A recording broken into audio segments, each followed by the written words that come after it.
Hi, welcome back, everybody. Thank you for joining. So, let me continue with the functions of carbohydrate. মানে কার্বোহাইড্রেটের কাজ বডিতে কি? So, প্রথমে point, starch and sugar supply 4 kilo calories per gram. প্রতি 1 গ্রাম কার্বোহাইড্রেটে 4 kilo calorie আছে, যেটা বডিতে এনার্জি দেয়।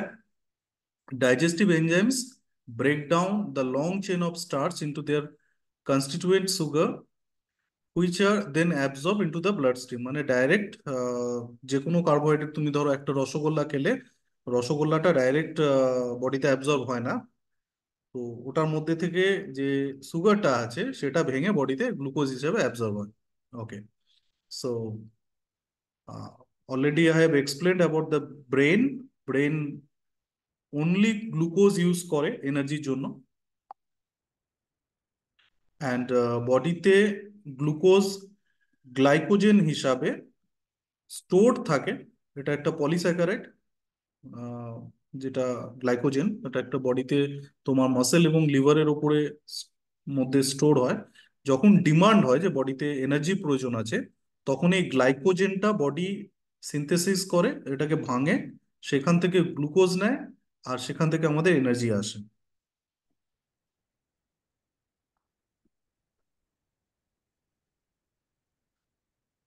কার্বোহাইড্রেটের আরেকটা মেজর ফাংশন, সেটা হলো protein sparing action. Regular good quality carbohydrates যদি তুমি নাও, যেটা বডিতে গ্লাইকোজেন হিসাবে স্টোর থাকবে, আর বডি যখন এনার্জি ডিমান্ড করবে তখন গ্লাইকোজেনটা ভেঙে বডিতে এনার্জি আসবে। এই সিস্টেমটা যদি না থাকে, তাহলে বডি এনার্জির জন্য হতে পারে প্রোটিনকে ব্রেকডাউন করতে পারে। আমরা বলি muscle loss, muscle loss. Actually muscle loss মানে হলো প্রোটিন ব্রেকডাউন যদি হয়ে যায় বডিতে, আর সেখান থেকে যদি বডি এনার্জি নিতে থাকে, তাহলে উল্টো কেস হবে। মানে কি হবে?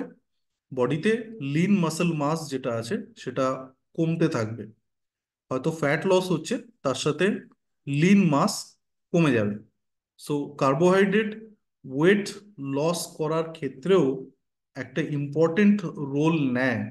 যতটা মিনিমাম ক্যালোরির প্রয়োজন আছে বডিতে, একটা ব্যালেন্সড ওয়েতে কার্বোহাইড্রেট খাওয়া দরকার আছে, চাহে তুমি ওয়েট লস করো বা ওয়েট গেইন করো।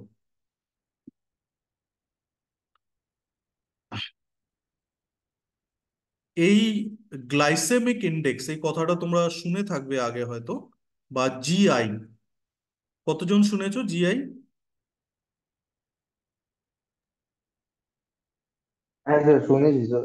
হার্ট ওকে, অ্যাটাক। জিআইটা কি সেটা আমি বলে দিই। এটা একটা ইন্ডেক্স বা এটা একটা ফর্মুলার মতন তোমার মনে হতে পারে, বা এটা একটা চার্ট। তুমি সুগার খাওয়ার পরে বা সুগার জাতীয় খাবার খাওয়ার পরে বডিতে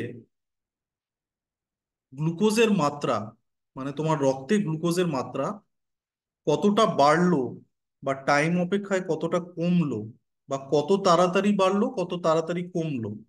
মানে তুমি একটা রসগোল্লা খেলে, রসগোল্লাটা বডিতে অ্যাবজর্ব হলো, তার থেকে সুগারটা ব্লাডের মধ্যে গেল, নিয়ে ব্লাডে সুগারের মাত্রা কতটা বাড়লো কতক্ষণের মধ্যে।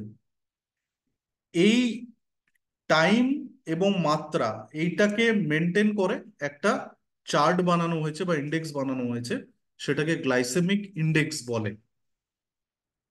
এটা 1 থেকে 100 পর্যন্ত ভ্যালু থাকে। 50-এর যদি নিচে হয়, তাহলে আমরা সেটাকে বলি লো জিআই ফুড বা লো গ্লাইসেমিক ইন্ডেক্স ফুড। আর 50-এর উপরে হলে আমরা বলি হাই গ্লাইসেমিক ইন্ডেক্স ফুড। কিরকম জিনিসটা আমি আর একটু এক্সপ্লেন করে দিচ্ছি। স্যার এটা একটু একবার বলবেন? হ্যাঁ, আমি আরেকবার বলছি। আমরা গ্লাইসেমিক ইন্ডেক্সকে দুভাগে ভাগ করি। একটা হলো লো গ্লাইসেমিক ইন্ডেক্স, একটা হলো হাই গ্লাইসেমিক ইন্ডেক্স ফুড। আমি এক্সাম্পল দিয়ে বলছি যে তুমি 1 চামচ চিনি খেলে, চিনিটা যখন তুমি খেলে ওটা ব্লাডে খুব তাড়াতাড়ি মিশে ব্লাডের সুগারটাকে বাড়িয়ে দেবে। তো এটা, চিনিটা হলো হাই গ্লাইসেমিক ইন্ডেক্স ফুড। সেক্ষেত্রে এবার তুমি চিনি না খেয়ে তুমি একটা মাল্টিগ্রেন আটার রুটি খেলে, এটাও কার্বোহাইড্রেট, চিনিটাও কার্বোহাইড্রেট। এবার এই রুটিটা বডিতে আস্তে আস্তে হজম হবে এবং বডিতে গ্লুকোজের মাত্রা বা সুগারের মাত্রা আস্তে আস্তে বাড়বে, ধীরে ধীরে বাড়বে, অনেকটা টাইম নেবে। তো এই যে টাইম নিচ্ছে বডিতে সুগারের মাত্রা বাড়াবার জন্য, এই ধরনের খাবারগুলোকে আমরা বলি লো গ্লাইসেমিক ইন্ডেক্স ফুড, যেটা মেনলি প্রয়োজন হয় ওয়েট লসের ক্ষেত্রে। আমরা লো গ্লাইসেমিক ইন্ডেক্স ফুড দিই, এবং ডায়াবেটিস যাদের থাকে, যারা ডায়াবেটিক হয়, তাদেরও আমরা লো গ্লাইসেমিক ইন্ডেক্স ফুড দিই। আর কখন হাই গ্লাইসেমিক ইন্ডেক্স ফুড লাগে, যেমন ধরো সুগার বা সুগারের মতন কিছু মনোস্যাকারাইডস। যখন তুমি একটা ম্যারাথন রান করছো বা কোনো এন্ডিউরেন্স অ্যাক্টিভিটি করছো যেখানে প্রচুর ক্যালোরির প্রয়োজন, বা তুমি একটা বড় কোনো কম্পিটিশন খেলেছো, ফুটবল হোক, ক্রিকেট হোক, বা যাই হোক, তোমার বডিতে গ্লাইকোজেন কমে গেছে, ডিপ্লিট হয়ে গেছে গ্লাইকোজেন, আর কার্বোহাইড্রেট কোনো স্টোরড নেই বডির মধ্যে, তখন আমরা হাই গ্লাইসেমিক ইন্ডেক্স ফুড, মানে সুগার বা সুগার জাতীয় কোনো খাবার, ড্রিঙ্কস, তখন আমরা দিয়ে থাকি। আর ওয়েট লস বা ডায়াবেটিস মেনটেন করার ক্ষেত্রে আমরা লো গ্লাইসেমিক ইন্ডেক্স ফুড দিয়ে থাকি। বোঝা গেছে এটা? Yes, sir. হ্যাঁ। ওকে। কি কি ফ্যাক্টর আছে যেটা একটা কোনো খাবারের গ্লাইসেমিক ইন্ডেক্স বাড়বে না কমবে এটা নির্ধারিত করে? কি ধরনের সুগার খাচ্ছে, মানে পলিস্যাকারাইড, ডাইস্যাকারাইড, না মনোস্যাকারাইড, না অলিগোস্যাকারাইড, কি ধরনের সুগার খাচ্ছে, কতটা, তাতে কতটা পরিমাণে স্টার্চ আছে। ফর অ্যান এক্সাম্পল, একটা কলা খাচ্ছে না একটা আপেল খাচ্ছে, দুটোর গ্লাইসেমিক ইন্ডেক্স কিন্তু আলাদা। একটা পাকা কলা, তার মধ্যে প্রচুর পরিমাণে ফ্রুক্টোজ আছে, সেটা খুব তাড়াতাড়ি সুগার লেভেলকে বাড়াতে পারে, তো অতএব ওটা হাই গ্লাইসেমিক ইন্ডেক্স। একটা গ্রিন অ্যাপেল, মিডিয়াম বা লো গ্লাইসেমিক ইন্ডেক্স, ধীরে ধীরে বডিতে সুগার রিলিজ করে। অতএব কি ধরনের কার্বোহাইড্রেট খাচ্ছ, স্টার্চ ওর মধ্যে কতটা আছে। ধরো ভাত, দু ধরনের, আমরা ভাতকে দুবার, মানে চালকে আমরা দুভাবে রান্না করতে পারি। একটা হচ্ছে ভাতের ফেনা বা যে স্টার্চটা আছে সেটা ফেলে দিই, আরেকটা আছে প্রেসার কুকারে, যেখানে যে স্টার্চটা রয়েছে ভাতের, সেটা ভাতের মধ্যেই থেকে গেল। তো এখানে আমি তোমাদের ডিফারেন্স বোঝাই। যখন আমরা হাঁড়িতে ভাত চাল বানাচ্ছি, যে স্টার্চটা থাকছে মাঠটা ভাতের ফেলে দিচ্ছি, সেই চাল, সেই ভাতটা গ্লাইসেমিক ইন্ডেক্স কম হবে। কিন্তু যেটা আমি প্রেসার কুকারে বানাচ্ছি, সেটার মধ্যে অনেকটা স্টার্চ থেকে যাচ্ছে, মানে ওটা স্টার্চ তো আমরা ফেলছি না, মানে ভাতের মাঠটা ভাতের মধ্যেই শুকাচ্ছে। অতএব ওই ভাতটার গ্লাইসেমিক ইন্ডেক্স বেশি হবে। এটা কি একটু বুঝতে পারলে? হ্যাঁ স্যার। হ্যাঁ স্যার, পেয়েছি। এটা কুকিং প্রসেস অ্যান্ড মেথডের উপরেও নির্ভর করে। আমি একটু তোমাদের আরেকটু এক্সপ্লেন করি। তুমি শুধু ভাত খাচ্ছ, শুধু ভাতটা যখন খাচ্ছ, ডাইজেস্টিভ সিস্টেমে মোটামুটি 1 থেকে 1.5 ঘন্টার মধ্যেই ভাতটা হজম হয়ে যাবে এবং কার্বোহাইড্রেট রিলিজ করে দেবে। এবার তুমি ভাতটা 1 চামচ ঘি দিয়ে খাচ্ছ, ঘিটা কি করবে, ভাতের উপরে একটা কোটিং ফেলবে। এবার ঘিটা মানে হলো স্যাচুরেটেড ফ্যাট, এই ফ্যাটকে হজম করার জন্য বডি আরেকটু বেশি সময় নেবে। অতএব শুধু ভাত খেলাম, তার গ্লাইসেমিক ইন্ডেক্স হাই, কিন্তু ভাতটা অল্প ঘি দিয়ে মাখিয়ে খেলাম, তার গ্লাইসেমিক ইন্ডেক্স কমে গেল, লো হয়ে গেল। সো এটা বুঝতে পারলে এটাও? Yes or no? হ্যাঁ স্যার, বুঝতে এটা পেরেছি। কেমন হ্যাঁ গুলিয়ে গেল, স্যার। একটুখানি স্যার আরেকবার বলুন। আমি যখন ডাইরেক্ট ভাতটা খাচ্ছি, ভাতটা হজম হয়ে 1 ঘন্টার মধ্যে কার্বোহাইড্রেট রিলিজ করে দিচ্ছে সুগার। যখন আমি ঘি দিয়ে ভাতটা মেখে খাচ্ছি, হুম। তখন কার্বোহাইড্রেট রিলিজটা করার সময় কিন্তু 2 ঘন্টা।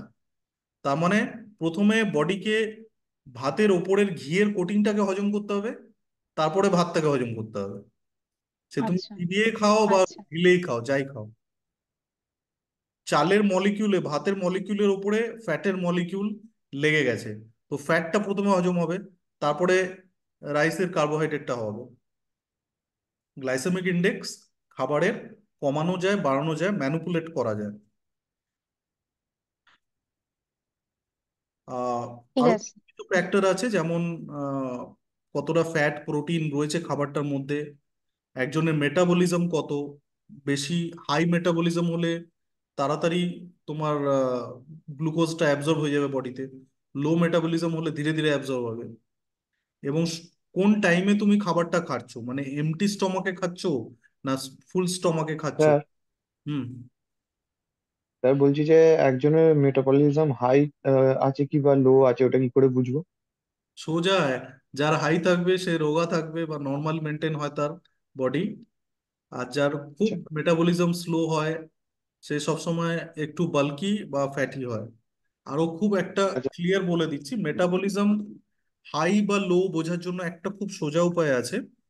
আহ থাইরয়েড গ্ল্যান্ড, আমাদের থাইরয়েড অ্যাকচুয়ালি মেটাবলিজমকে হাই করে দিতে পারে, লো করে দিতে পারে। যদি হাইপার থাইরয়েডিজম হয়, থাইরয়েড বেশি বেরোচ্ছে, মেটাবলিজম হাই হবে। আর যদি লো থাইরয়েড থাকে বা হাইপোথাইরয়েডিজম থাকে, তাহলে মেটাবলিজম কমে যাবে। তো সোজা গলার এখানে ক্রিকয়েড কার্টিলেজটা দেখবে, এই দুটো সাইডে প্যারাথাইরয়েড হরমোন থাকে, প্যারাথাইরয়েড গ্ল্যান্ড থাকে। তো এই থাইরয়েড গ্ল্যান্ড আর প্যারাথাইরয়েড গ্ল্যান্ড, এই অ্যাডামস অ্যাপেল, এটা যদি প্রজেক্টেড থাকে, বাইরে বেরিয়ে থাকে, অনেকটা ভিজিবল থাকে, মানে দেখা যাচ্ছে খুব ইজিলি, হুম। তাহলে তার মেটাবলিজম ইজ হাই। আর যদি দেখা না যায়, অবলিটারেট থাকে, একদমই দেখা না যায়, তার মানে তার মেটাবলিজম লো। এটা বোঝা গেল? হ্যাঁ হ্যাঁ স্যার। স্যার। ওকে। ওকে, গাট ফাংশনের ব্যাপারে আমি কার্বোহাইড্রেটের part sir already. Sir hmm. Hello sir. বলো। স্যার একটা কথা বলছি যে কারোর শরীরে কি মেটাবলিজম যে হাই লো এর যে ব্যাপারটা, কারোর ধরুন লো আছে, সেটাকে কি বাড়িয়ে হাই করা যেতে পারে কোনো উপায়? করা যেতে পারে, আমরা তো জাস্ট নিউট্রিশনটা শুরু করেছি, জাস্ট ম্যাক্রো অ্যান্ড মাইক্রো নিউট্রিশনটা পড়ছি আমরা। আচ্ছা ঠিক। ওয়েট লসের আলাদা সেকশন আছে, কন্ট্রোলের আলাদা, এভরিথিং সবকিছু তোমাদের সিলেবাসে আছে। আমরা আস্তে আস্তে যাব, আগে বেসিকটা বুঝে আচ্ছা নাও। হুম। ওকে, সো আমি আগে তোমাদের ফাইবারের রোল বা সেলুলোজের রোল, যেটা নর্মাল গাট ব্যাকটেরিয়ার কলোনাইজেশনের জন্য হেল্প করে, সেটা অলরেডি এক্সপ্লেন করে দিয়েছি ফাংশন অফ কার্বোহাইড্রেটের মধ্যে। So carbohydrate should be the major constituent of pre-exercise meal and should be consumed no later than 2.5 hours before competition. যে কোনো কম্পিটিশন থাকলে কম্পিটিশনের মিনিমাম 2.5 ঘন্টা আগে কার্বোহাইড্রেট লোডিং হয়। It is generally agreed that ingestion of some liquid glucose during prolonged physical exercise will spare muscle glycogen and delay or prevent hypoglycemia or low blood sugar level. This help with delay fatigue. এর মানে হচ্ছে আমরা কখনো যদি long term কোনো exercise, marathon running বা endurance exercise যেটা prolong time ধরে চলে, ধরো কেউ 4 ঘন্টা সাইকেলিং করছে, 3 ঘন্টা দৌড়াচ্ছে, এগুলোকে প্রলংড বলে বা এন্ডিউরেন্স এক্সারসাইজ বলে। সেক্ষেত্রে আমরা লিকুইড গ্লুকোজ আমরা দিই to prevent hypoglycaemia.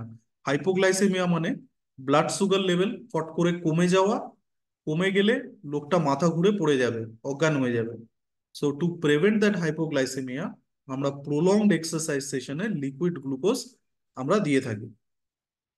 A liquid glucose drink may be consumed a few minutes following exertion in order to stabilize the blood glucose level and replenish the muscle and liver glycogen. তার মানে কোনো বড় ধরনের game যেটা অনেকক্ষণ সময় ধরে চলেছে, সেটা ফুটবল হতে পারে, ক্রিকেট হতে পারে, কাবাডি হতে পারে, ব্যাডমিন্টন হতে পারে, যাই হতে পারে, খেলার পরে আমরা তাকে লিকুইড গ্লুকোজ দিতে পারি to prevent hypoglycaemia and body থেকে যে গ্লাইকোজেন বেরিয়ে গেছে সেটাকে স্টেবিলাইজ করার জন্য। According to nutritional guidelines, 55% of the energy intake should come from carbohydrates. For moderate muscle fuel, needs 70% for the endurance athlete. একটা নর্মাল লোকের জন্য 55% এনার্জি বডিতে শুধু কার্বোহাইড্রেট থেকে আসা উচিত, এবং যে এন্ডিউরেন্স অ্যাথলেট তাদের 70% অফ দ্য এনার্জি কার্বোহাইড্রেট থেকে আসা উচিত। ওকে, সোর্স অফ কার্বোহাইড্রেট তুমি যেদিকে তাকাবে সেদিকেই কার্বোহাইড্রেট। স্পেশালি ভারতবর্ষ এবং আমাদের মতন অন্য অন্য কান্ট্রিজ যারা রয়েছে, এশিয়ান কান্ট্রিজ, সেখানে primary source of energy carbohydrate, এবং সব জায়গায় তুমি তাকাও যেদিকে তাকাবে খাবারের দোকানে carbohydrate carbohydrate carbohydrate. Baked beans, bread, cereals, rice, fresh fruit, honey, sugar, potato, spaghetti, syrup, vegetables, sweets, everything is carbohydrate. Okay, so I hope কি মোটামুটি একটু কার্বোহাইড্রেটের সম্বন্ধে জ্ঞান হয়েছে। কার্বোহাইড্রেটটাকে আমরা একটু বুঝতে পেরেছি আগে থেকে বেটার, হ্যাঁ। Right? Okay, so next thing is হ্যাঁ sir. Protein. Sir, one question, sir. Yeah tell me. Sir, how we will distinguish between good carbs and bad carbs? Should we only look at the glycemic index or should we look at anything else other than that? You can pardon one more time. Sir, how we will distinguish between good carbs and bad carbs? Should we only look at the glycemic index of the carb or should we look at anything other than that? No, glycemic index, you cannot directly look into glycemic index. So if it is already written on the food that it is like low glycemic, or uh, having fruits and vegetables, then it is low glycemic index. You will be not able to understand. The thing, if you are eating whitish starch type of carbohydrate, it is always high glycemic index. Like any type of maida or food made of maida or made of arrowroot or besan, refined besan, or corn flour, this starch is high glycemic index carbohydrate. And if the fruit is কোনো fruit too much ripe, মানে খুব পেকে গেছে, so it contains high fructose, so it is high glycemic fruit carbohydrate. So you have to understand the type of food you are eating.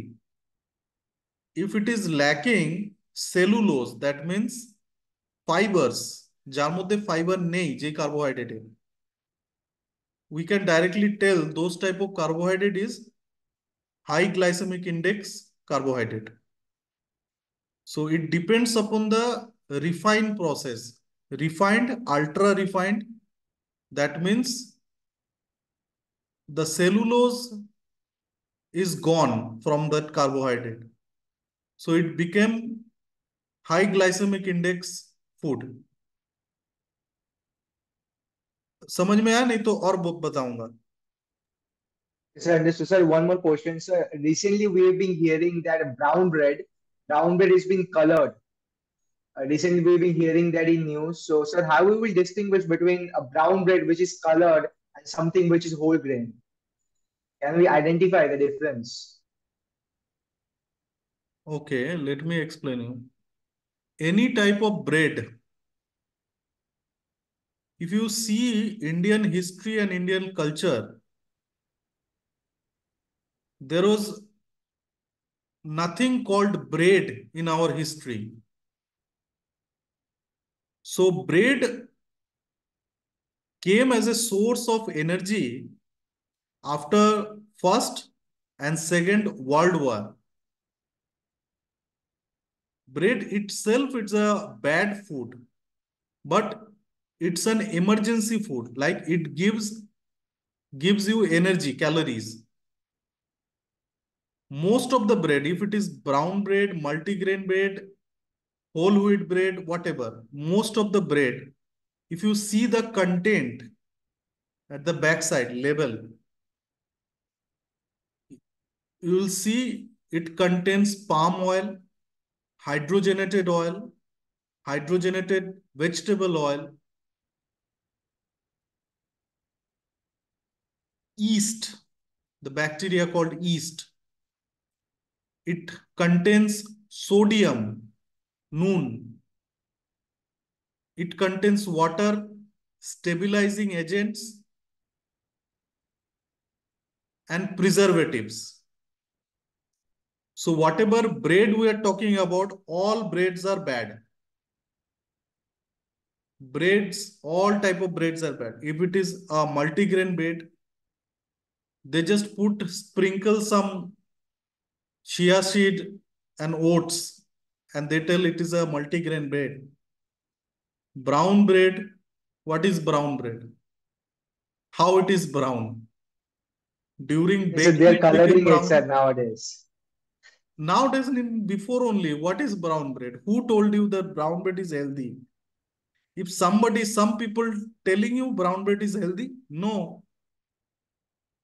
There is no literature or no write-up or no research that brown bread is healthy. How the color brown came?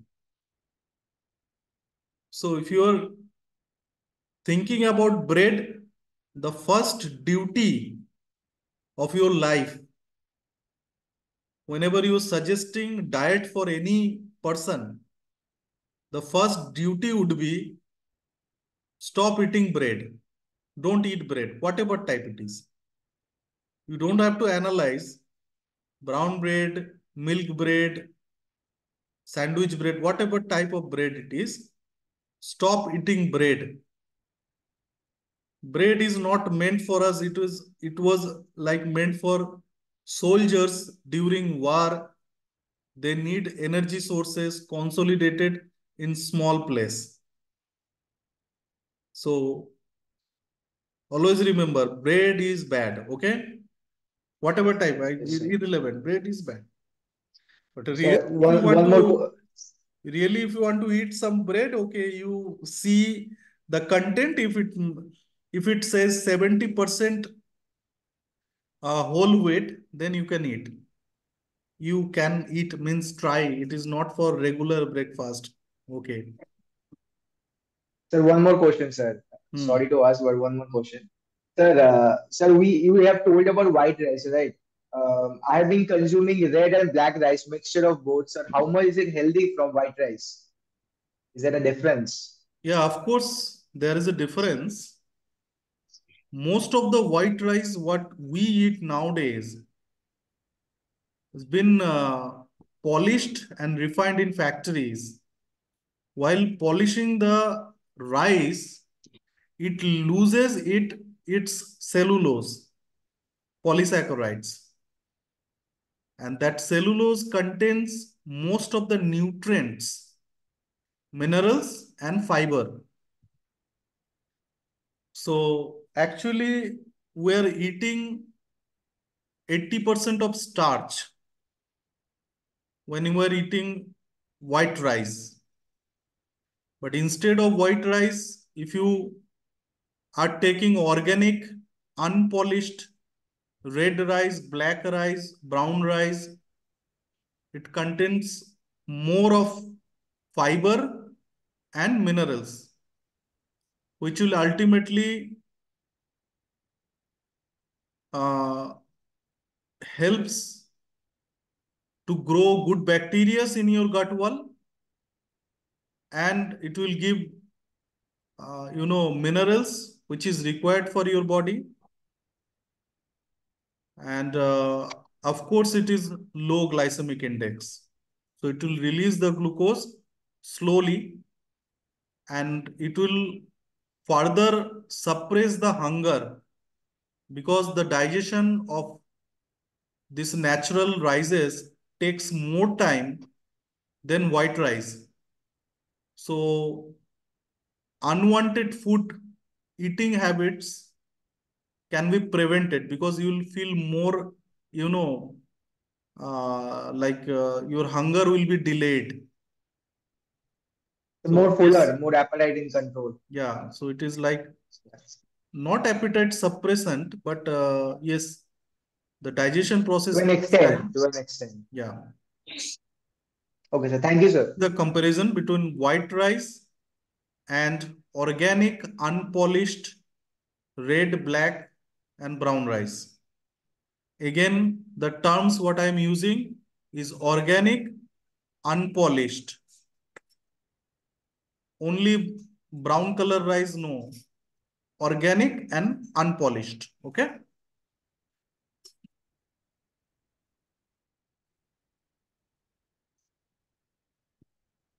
Okay, so let me move into proteins.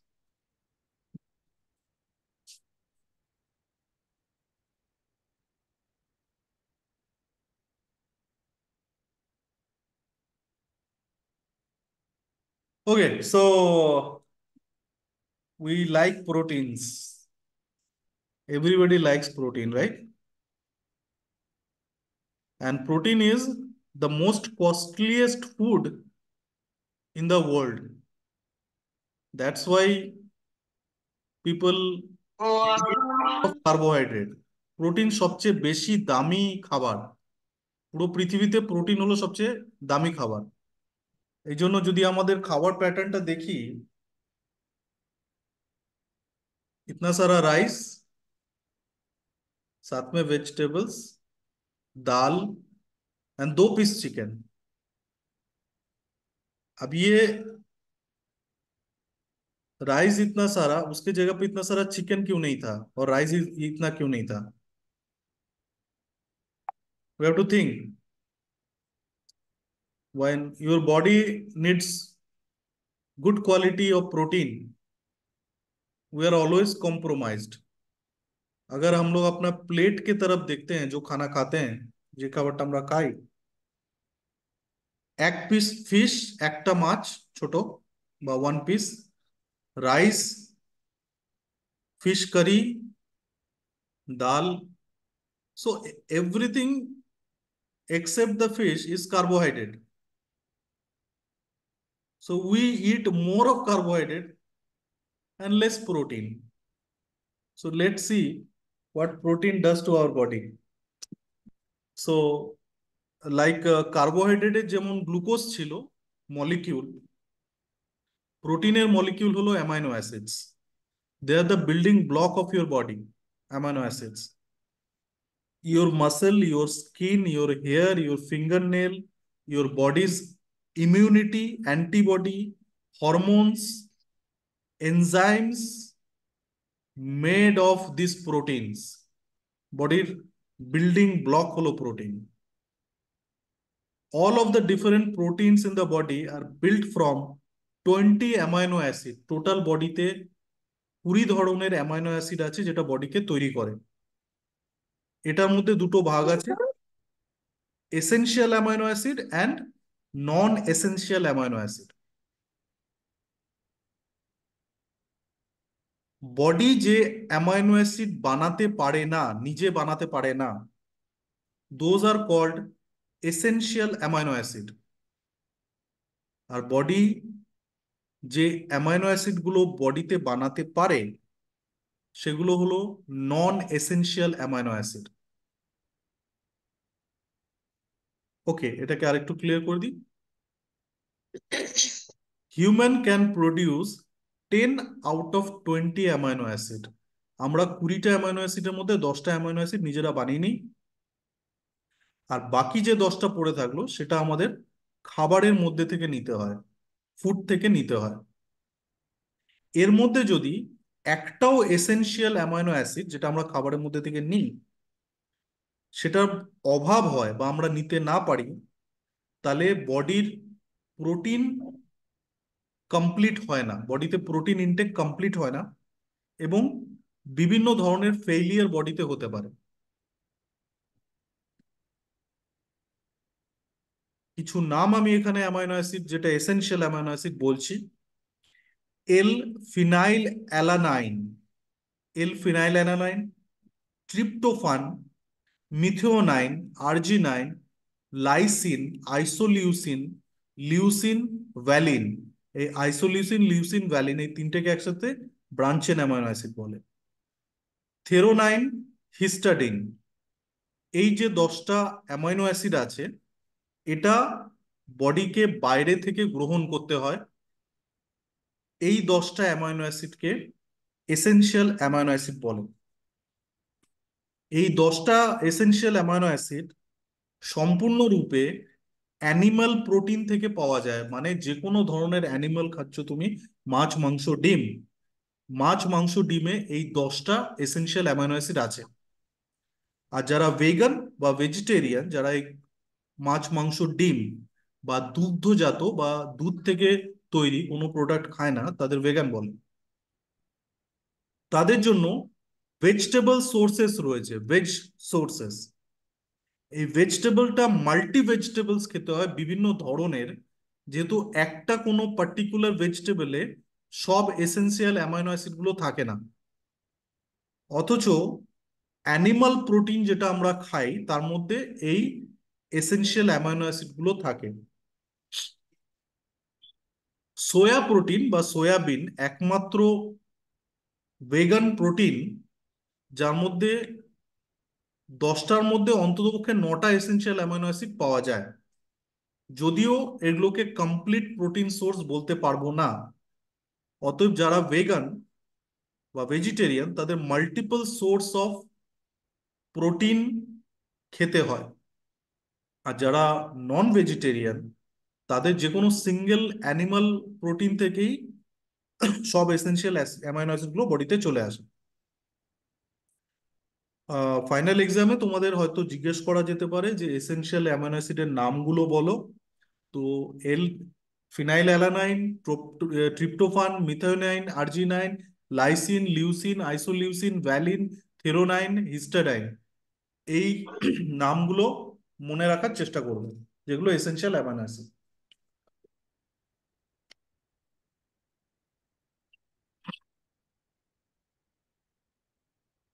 বডিতে amino acid কি করে? Neuro transmitter, মানে একটা nerve থেকে আরেকটা নার্ভে, একটা nerve থেকে আরেকটা নার্ভের মাঝখানে কেমিক্যাল থাকে, সেটাকে নিউরো ট্রান্সমিটার বলে, যেটা সংকেতকে, একটা নার্ভ থেকে কোনো সিগন্যাল গেল, পরের নার্ভে সেই সিগন্যালটাকে নিয়ে যায়।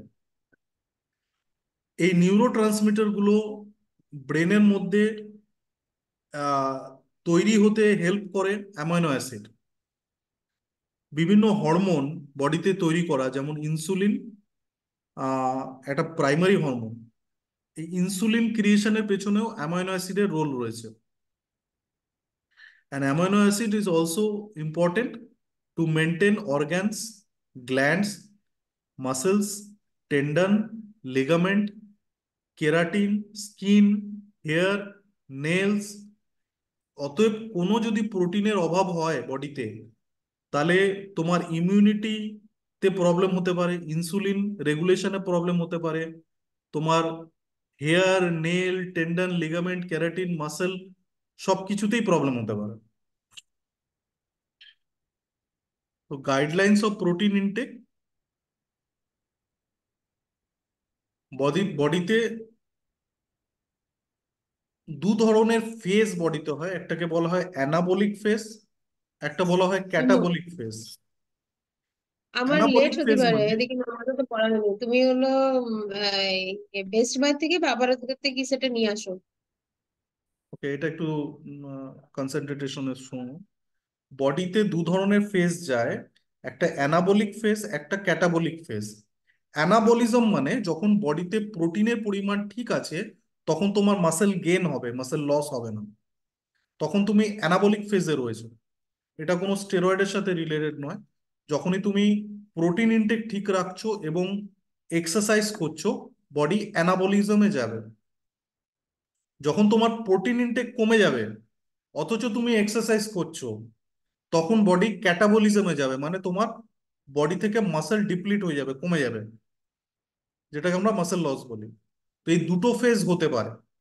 আর এটাও ডিপেন্ড করে যে তুমি কি কোয়ালিটি প্রোটিন খাচ্ছো এবং প্রোটিনটা বডিতে অ্যাবজর্ব হচ্ছে কিভাবে।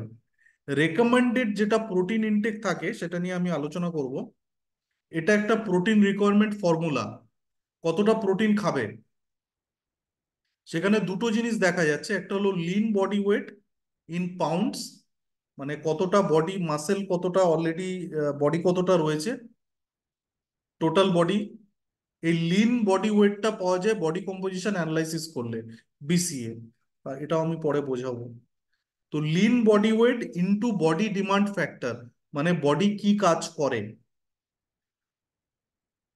বডি ডিমান্ড ফ্যাক্টরটা বার করা হয়েছে এখানে 0.5, কোনো স্পোর্টস কিচ্ছু ট্রেনিং নেয় না, 0.5। 0.6 জগিং করে, লাইট ফিটনেস অ্যাক্টিভিটি করে। 0.7 মডারেট ট্রেনিং করে 3 দিন পার উইকে। 0.8 মডারেট ডেইলি ওয়েট ট্রেনিং করে, অ্যারোবিক্স করে। 0.9 হেভি ওয়েট ট্রেনিং করে। 1 হেভি ওয়েট ট্রেনিং প্রতিদিন করে। 1.5 হেভি ওয়েট ট্রেনিং ডেইলি করে, প্লাস কার্ডিও করে 3 দিন প্রতি সপ্তাহে। 2 ওয়েট গেন করতে চাইছে। এটা হলো বডি ডিমান্ড ফ্যাক্টর। আর তার সাথে বডির ওজন, এই দুটোকে গুণ করে আমরা বার করি যে প্রতিদিন রিকোয়ারমেন্টটা কত। আমি একটা এক্সাম্পল দিলাম, ধরো কারো ওজন 100 পাউন্ড আর সে ওয়েট গেন করতে চাইছে, তার মানে 100 × 2 মানে 200, তাহলে পার ডে তার রিকোয়ারমেন্ট হবে 200 গ্রাম প্রোটিন। আর কারোর ওজন ধরো সেম 100 পাউন্ড, কিন্তু সে কিছুই করে না, নো স্পোর্টস নো ট্রেনিং, তাহলে 100 × 0.5, তার মানে 50 গ্রাম তার রিকোয়ারমেন্ট হবে প্রোটিনের।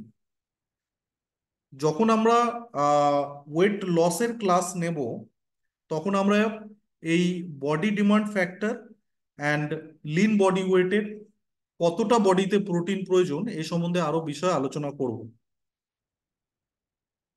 আরেকটা জিনিস বলে রাখি, সেটা হলো বিভি বা বায়োলজিক্যাল ভ্যালু।